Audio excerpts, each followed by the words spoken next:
So you may recall a 61 Chevy Brookwood that showed up at Troy's shop the other day. It's got 8,000 miles on it now, so it's kind of cool. You know, it's kind of weird because it's like a, you know, it's a, what is it, a Brookwood wagon. Never heard of that. Plain Jane. Who would save a Brookwood wagon that have 2,000 miles on it? It's just a fluke.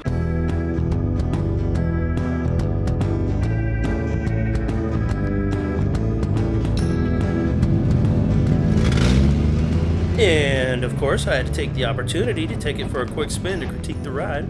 I forgot my race car helmet. You need a helmet when you drive something this fast, I said sarcastically. This baby's only got 8,000 miles on it. That's so cool. It's like driving a freaking time capsule. But there are some uncool things about this car. 3 on the tree. Strike 1. Oh, they warned me about everything save for the brakes, which I can tell you right now, we're definitely packing 4-wheel drums on this little sweetheart because it don't like stopping. Strike 2. High performance machine. Right there's one of the disadvantages of air ride. It has advantages and disadvantages, but unless you really get a system dialed in and know right where to have the bags, like in height, then you're going to have a little bit of a bouncy suspension or too soft of a suspension. And in the case of this one, it just has analog switches and things. So you could really set up and dial it in based on these air pressures and things, and then go do measurements on suspension to know where the bags are at, so to speak, so you get optimal ride quality. That's possible. Most people don't do that. They just air these suckers all the way up, then they get where they're going, they park them, they drop the car down to look cool. If this car is ever meant to be a true hot rod, stock chassis, strike 3. Oh, and let's not forget that this wagon has the original lesser option, the bone stock 235 cubic inch straight 6 with a mere 135 horsepower. Guess they couldn't cop up the extra $110 for the V8. Strike 4. Sorry, I'm not a big sports ball guy. So anyway, now it's time to turn this wagon into a real beast. Now if we were going to violate, say, a 69 Camaro Z28 DZ car with only 8,000 miles on it, we'd probably be getting death threats. Trust me, I've been there. But I don't think there are any real 61 Chevy Brookwood fan clubs out there, so time to tear stuff up. Let's get this super complicated thing done. Oh, wow. Oh, boy. I got it. You sure? Okay. Man, I like them red seatbelts. Yeah, this is badass right here. Race car seatbelts. The straight 6, 3 on the tree powered old wagon. Strike 5? What do you do with this one, Al? You tie it around your waist? Neck. Oh, that's the neck one? Neck restraint. Seatbelt bolt. These are worth some dough. Looks like we got... Are we gonna keep the rubber mat, like try and preserve it? Yeah, I think so. All right. Even though Al and I have both worked on a lot of cars, neither one of us have worked on this specific model of car, so we had to figure out how to get the back seat out. It was kind of like a puzzle, however. Al, that's, it's like one with the seat, man. It's folded over like a door panel edge. Let's pull the handle back there once. See if we can get the back seat to come up. We had to start from the back and work our way forward. It seemed like each panel was layered over the other, a catch-22 of sorts. The next challenge was preserving the wear that the car already had. We don't want to put any glaring new scratches on the finish.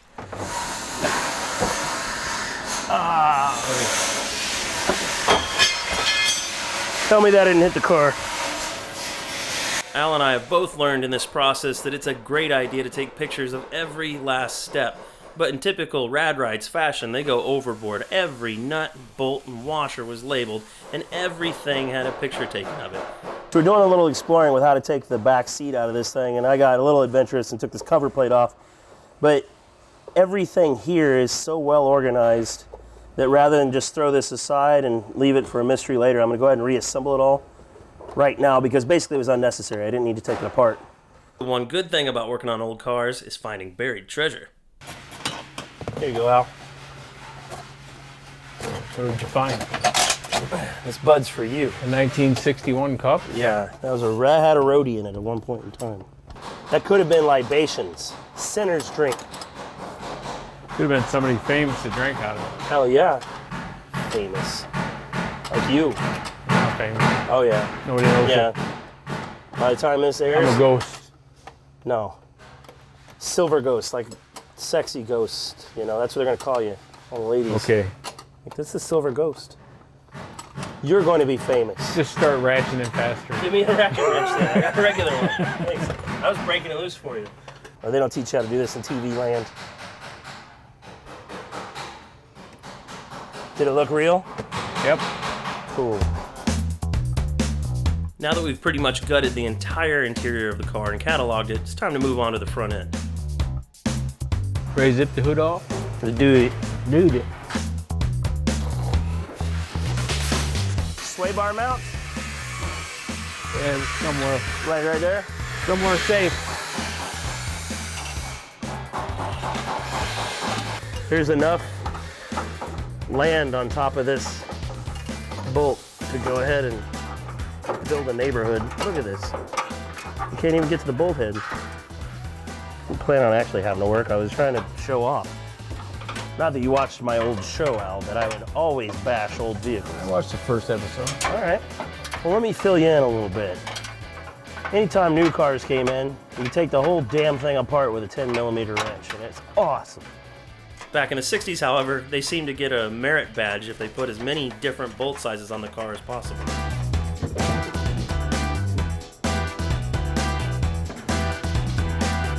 Oh, baby. And right as we were putting our finishing touches on the teardown of the front of the car, we were given a nice reminder of why this car is going to need the Rad Rides makeover. Hey Jared, wait till you see the boot. Yeah? I noticed it from the inside. Oh! Missed the hole there. Yeah. Still work. Don't use the hole provided, you just make That's your a own. drain. Yeah, that makes sense. Oh, it was upside down. There you go. Yeah, that's Floor when, drain. when it drains. Was that you, Alex? You just said something about playing with the brakes on this thing. No. No? Okay. The shaft never came out of the car. That's a nice hole, though. It is the little details that matter, but can't forget the big ones. Troy moved on to the new chassis. Is that for strength? See it playing well in there? Yeah, my buddy Art sent this out to him. I always get them unwelded. That way I can move stuff around and it's easier that way. This one it probably won't because it's more straightforward. But like, you know, the other jobs that are bigger, a lot of times I'll take the cross member out, move it or whatever. So it's just easier than I'm not cutting everything apart. So yeah. Art's nice enough to to send it this way. And obviously you drove the car the way it was. And it's very 60s. yeah, this will be a huge improvement, you know, with the, you know, Corvette arms, and we make our own arm up here, you know, cool. so we run a bigger spring and stuff. Just a few things we've learned to make them work better, and I love running OE bushings, as you remember. Yeah. So all the rubber stuff, it just makes a better ride, and we got a pretty good handle on making these things work really well. A couple gussets here and there, and then this one, as you see, it doesn't have any body mounts on it. I like to position it a little bit where we want it. It's a little more work on our end, but we can kind of get it put where we want. So. Are you going to set the engine back a little or anything? Probably a little bit. Yeah, just a little bit. Yeah, cool. And on this one, because it's single turbo, we may set it back just a little bit so we can have a little more room up front for the packaging. So we're going to probably put the turbo up front on this one. Have you used that IRS setup before? Yeah, that's based off a new Camaro. So okay. Honestly, obviously you get a lot better ride. You know, you get a little better ride that way. If you're hitting one bump and one wheel's dropping in, all that's better. But honestly, the upside of that, if you ask me, is it's a brand new GM ring and pinion, no gear noise. Huh. You know, the old Ford 9-inch gear noise and all this, a lot of the aftermarket stuff, it's always there a little bit, you know. Yeah. So in a car like this with a wagon, it's just like an echo chamber. Oh, so sure. To me, the better advantage to having that in there is the quietness of it as much as the ride. And there again, we run the bigger spring back there and just do a few modifications, simple things just that we feel makes it ride a little better. So yeah, things like, I mean, that you understand like spring rates and stuff like that other people could probably just take for granted and wonder why their car doesn't ride correctly, even though it's got this. Because that's one thing, you can jump in some of these hot rods that have a modern chassis and they're still, they don't feel right. They're still tight. Yeah. Well, the misconception a little bit is, you know, a lot of this aftermarket stuff set up more for like autocrossing. Yeah. I mean, how often are these guys autocrossing this stuff? It's to go down the highway. Yeah. And a lot of what they miss the most is the shock absorber, the compression on the shock. So that way it'll take the bump and go down, but we catch the rebound on it. So the way we'll set a car up like this is I've got a set of coilovers that we've drilled. We've taken all the oil and gas out of them, so it's just nothing. Yeah. So then we'll put the spring rate on there and go up and bounce the car and see how it feels, right? Okay, Real fluid. yeah. So the spring rate's enough to hold the car where you want it, but it's really fluid, and then you introduce the shock. Because like if you had a real nice and fluid, and then you put just right off the shelf shocks on it, there's so much compression, and now you're like, you can't move them. So now you've lost your ride. A novice driver in an autocross track with the no compression shocks or high compression shocks ain't gonna know the difference. Yeah. So, Okay. But what they'll really notice is the seat of the pants, the ride quality going down the road. So That's what it's all about. hey, what happened to? Oh, my beard? Yeah, you go so fast in the wagon it just fell off, or That was what? it. That was the car that did it. Is Yeah. that what it was? No, Kendra made me shave it. Yeah. We went to a Ferrari thing. So, Ferrari, huh? You had yeah. to clean yourself up a little bit. I figured they wouldn't let me in the door otherwise. You're looking better. Well, thanks. You like this better? Yeah. It's more. looking better. I just represent you better. Yeah, I know the shirt's See even that? better too. I know. Got Yeah. my best pair of shorts on. Yeah, you look New to see them shoes. action. Yeah. Them are not work boots though. They're OSHA approved. Yeah, I either way. want to stomp your toe just to see if they're still in there right now. God, you're mean. Well, good. We're gonna lift this thing up and set it on there. All right, awesome. With the new chassis on the frame table and the body in the air, the next step is to bring them together as one.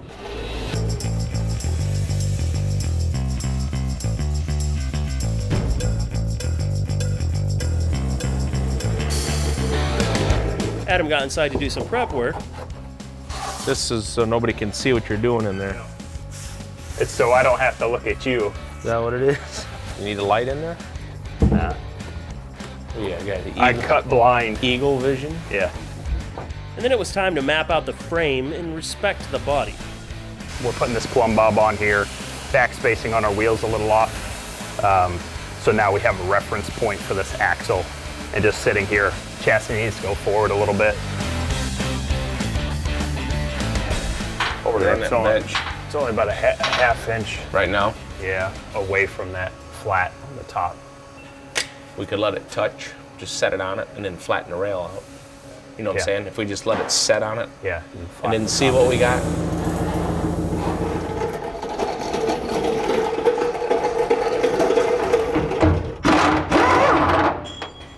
It's not like the stock floor is going to be able to accommodate all of the individual moving parts that are involved with an independent rear suspension. So what we're doing here is clearancing the floor a little bit for these window wells. These cars normally had a X frame under them, which just ran down the center. So these new frames, there's several different kinds, are a little bit wider. So just making a little clearance in the rear footwell here, which when we're all done, you won't even know it, because we'll doctor the floor up when we do the carpet. If you don't know the car, you won't know we were even in there. It just give us a little more clearance. So it's better because by doing this, then we have room for the exhaust also underneath, which is a pain in the butt on these cars. So the floor had to be carefully trimmed away to accommodate that new rear end. You don't want to cut too much of the floor out unnecessarily, especially when you're trying to retain a stock appearance. The goal is to make this thing look like it's never been modified, period. Troy and Adam are definitely more than qualified to perfectly fit the new chassis to the body, and I feel kind of creepy just sitting there watching them sometimes. So I went to the other side of the building to see what was happening.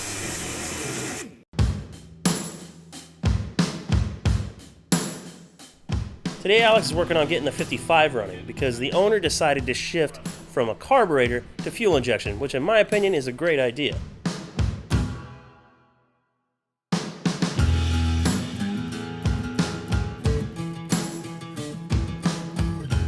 It's a perfectly angry looking 55 Chevy. And one of the things I like so much about this car is just the great mix of the classic look.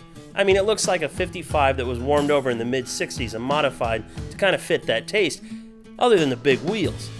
It looks approachable, it's identifiable.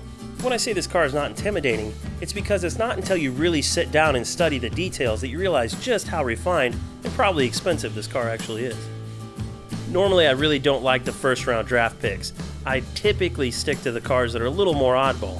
I think I kind of got that from Troy, but this car just checks all the boxes. And that is precisely why I chose it to star in an upcoming short film I did with mothers featuring their CMX ceramic spray coating. This is one of the last cars I actually worked on before I went and chased my TV career. And since I've been back, I've actually got the chance to work on it just not too long ago. Coated or anything, but you got to finagle it around the dipstick, obviously, and Yeah. I just want to go down with it real slow. Nothing hit me in the face, Al. You're free. I'll grab you by your feet and drag you out. No, please don't. Troy was saying he couldn't weld the top of this. What, did he lose his, Can't see like it. his talent? I can't see it. I thought he could weld anything, anywhere, anytime, anyhow. We built this car about 10 years ago. As you can see, it's got some mileage on it and stuff, and you can see some of this half-ass welding here. Pretty sure this is some of Jared's handiwork here. That's why he doesn't work here anymore. Now we don't accept that, so we're gonna tune it up a little bit. You suck at Trepanier. Now they're working on buttoning up the fuel injection system, which isn't just as simple as tossing the carburetor in the trash and then putting the new fuelie on top. The goal is to keep this thing looking the same as it did before, and with additional plumbing and wiring, that can be a difficult task. So now that the mechanical part of the installation is done, it's time to set up the base tuning, and along with that goes base timing. The new fuel injection system is actually going to control timing. Al, who's the new guy? We have Gary with us today. What's that all about? This is supposed to be a me and you thing. We rented him from the library. They're going to make sure they know the engine's personality with only mechanical control of the timing before the computer takes over. The AFRs are pretty rock solid. Right now they're at like 12.5 to 12.7 to 1 when you were laying in it a little bit. And then when you go back to idle, they bounce back to like 14.2 to 1. And it's still in the self-learning phase, so it's doing everything it's supposed to be doing.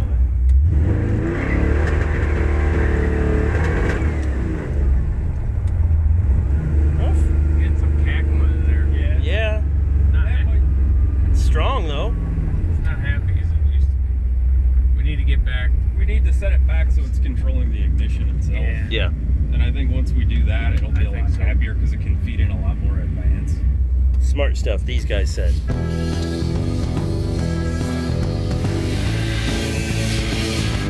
While one mechanical beast was being tuned, another one was making some pretty radical progress.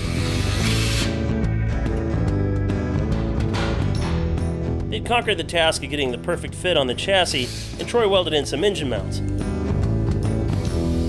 What we're doing is we're doing a new firewall on this, but we have to be careful not to affect that tub that's in the top.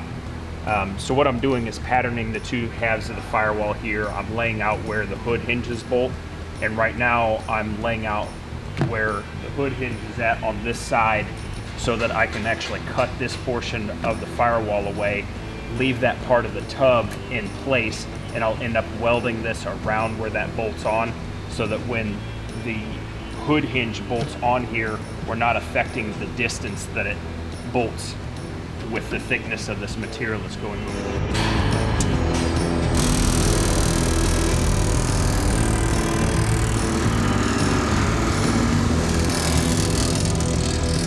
The original shape of that firewall where it meets the cowl here, and having done the other side, this radius as it comes around the corner here fades away to nothing.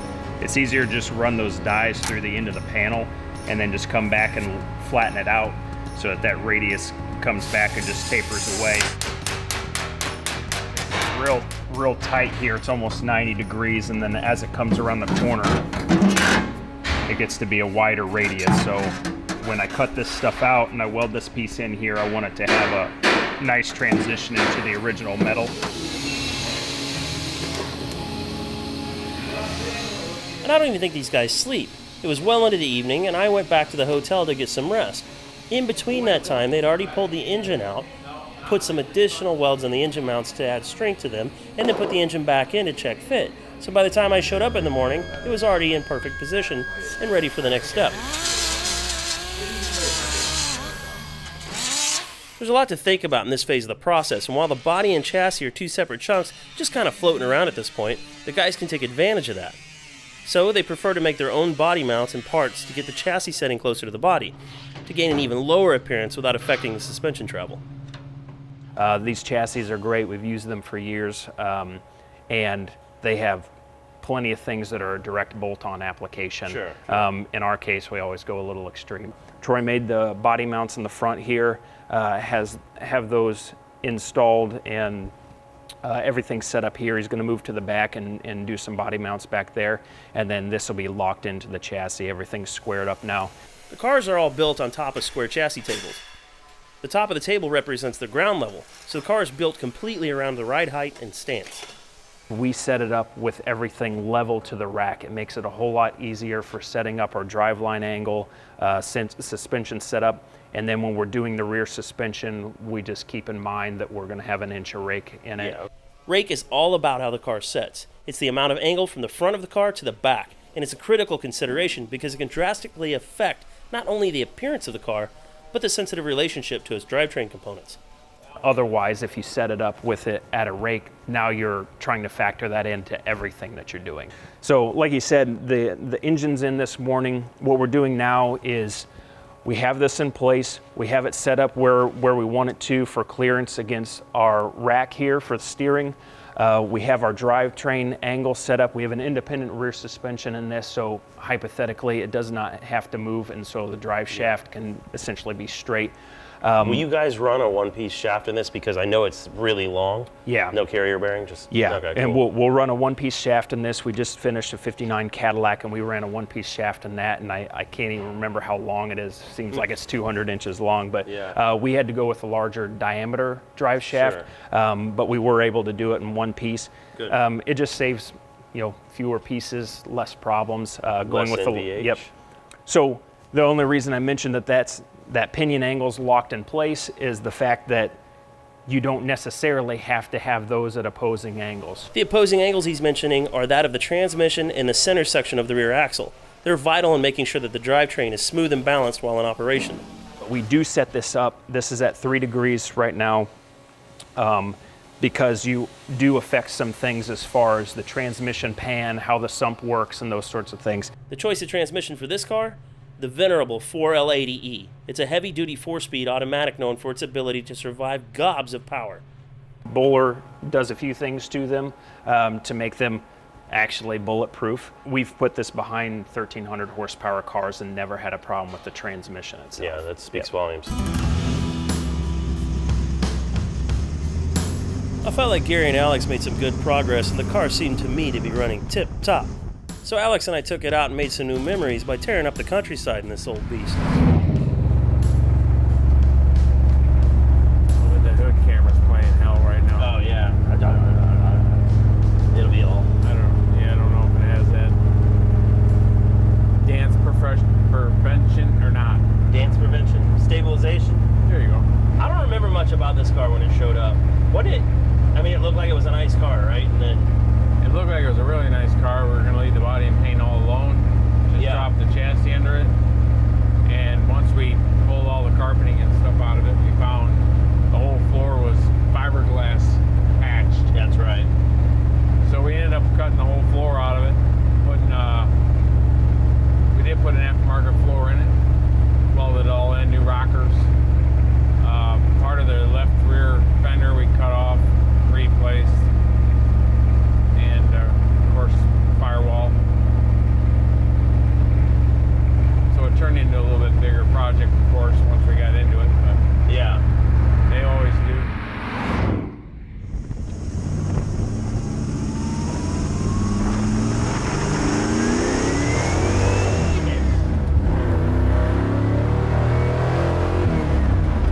Glenn's right, you can't really power shift this fucking. Yeah, exactly.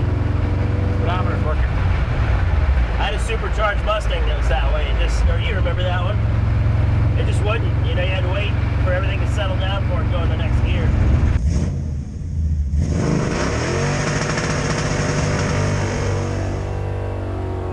Hell yeah! Yes! We were on the road limiter there a little bit. Yeah, fine. That was strong. But see how I was talking about how it just really kind of tracked? Oh, it's great, Like man. that Nova, when you do the burnout in that Nova, it just takes you sideways. Yeah, it just wants to do that.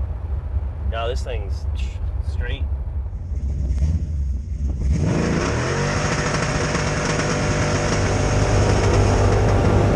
Yeah, baby!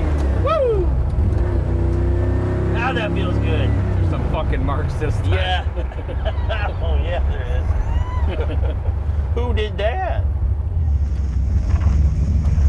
Hey, Trevor turned around in my driveway. Somebody turned it out of my driveway. way. Big duck up. Hey, it's the way. Yes, sir. I don't think this thing's really running that great. Yeah. But then Alex revealed to me that he felt like the car should still make more power, which was a surprise because it felt pretty damn good to me already. That's when Troy dropped the news on us that Dale Cherry was coming to town. Dale Cherry has tuned some of the fastest machines on the planet. He's one of the who's who when it comes to hauling ass. So if there's a little bit of extra power to be found in this big block 55, Dale's going to be the super sleuth that unlocks it.